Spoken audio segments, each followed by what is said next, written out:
Hi అందరికీ welcome back to home style cooking. ఈరోజు మన వీడియో వచ్చేసి పప్పు టమాటా. నేను చెప్పే టిప్స్ తోటి మీరు ఈ పప్పు టమాటా టేస్ట్ కూడా చాలా బాగుంటుంది. ముందుగా కుక్కర్లో ఒక కప్పు కందిపప్పు తీసుకుని 3-4 టైమ్స్ వాష్ చేసుకుని ఒక గ్లాస్ వాటర్ వేసుకుని 30 మినిట్స్ నానబెట్టుకోవాలి.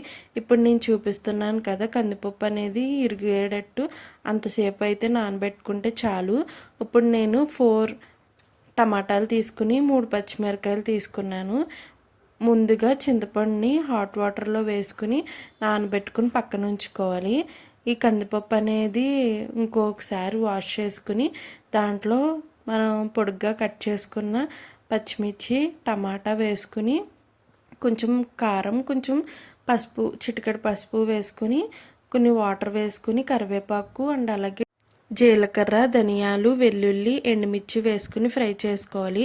లాస్ట్లో కొంచెం కొత్తిమీర అండ్ అలాగే కరివేపాకు అండ్ ఇంగువ వేసుకుని ఫ్రై చేసుకోవాలి. ఇంగువ పప్పులో వేసుకుంటే చాలా టేస్టీగా ఉంటుంది.